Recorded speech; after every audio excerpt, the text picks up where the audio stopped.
नमस्कार दोस्तों, अवरल टाइम्स में आप सभी का स्वागत है। दोस्तों, महाभारत के युद्ध में हनुमान जी धनुर्धर अर्जुन के रथ पर सवार थे। तभी कुछ ऐसा हुआ कि हनुमान जी को बहुत गुस्सा आ गया। वह इतनी गर्जना करने लगे कि युद्ध में सभी सहम गए। कौरवों की सेना भागने लगी, पांडवों की सेना भयभीत हो गई। कर्ण तो थर थर कांपने लगा। उसे लगा कि अब उसकी जान बचेगी भी कि नहीं। महाभारत के युद्ध के दौरान हनुमान जी का क्रोध एक महत्वपूर्ण घटना थी। दरअसल जब कर्ण और अर्जुन के बीच युद्ध चल रहा था, तब कर्ण ने अर्जुन पर बाणों की ताबड़तोड़ वर्षा करनी शुरू कर दी। बाण भगवान अर्जुन को भी लगे, वे चोटिल हो गए। हनुमान जी रथ की छत पर बैठे थे। इस दृश्य को देखकर वह बहुत क्रोधित हो गए। क्रोध में हनुमान ने तय किया कि वह अब किसी भी हालत में कर्ण को जिंदा नहीं छोड़ेंगे।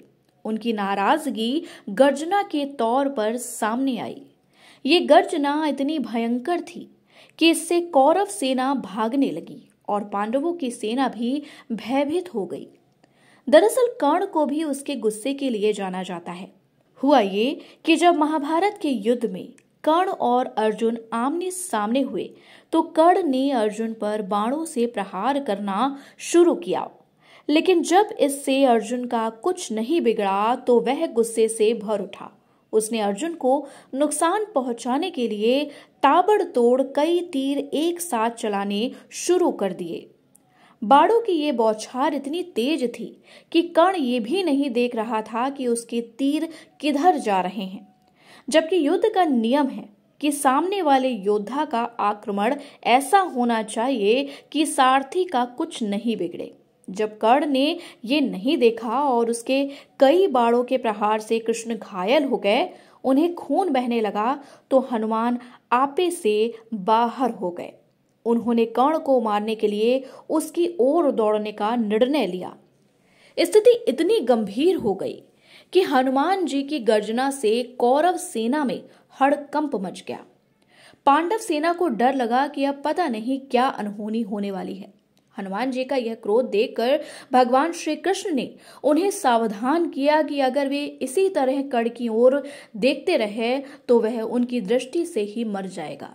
श्री कृष्ण ने हनुमान जी को शांत करने के लिए उन्हें स्पर्श किया, जिससे वे शांत हो गए। लेकिन उनकी पूंछ अब भी आकाश में हिल रही थी। उनकी आंखों में आग भरी हुई थी। कृष्ण ने हनुमान जी को यह भी बताया कि यह त्रेता युग नहीं है और उन्हें शांत रहना चाहिए। अगर हनुमान जी कर्ण को मार देते तो युद्ध का परिणाम तभी बदल जाता। तो दोस्तों, अब आप ये सोच रहे होंगे कि आखिर क्यों हनुमान जी अर्जुन के रथ पर विराजमान हुए। दरअसल हनुमान जी को यह सलाह कृष्ण ने दी थी। उन्होंने हनुमान जी को अर्जुन के रथ की ध्वजा पर विराजमान होने के लिए कहा था। इससे सुनिश्चित होगा कि कौरवों के बाण अर्जुन के रथ को नुकसान नहीं पहुंचा सकेंगे, क्योंकि हनुमान जी का वजन रथ को स्थिर रखेगा।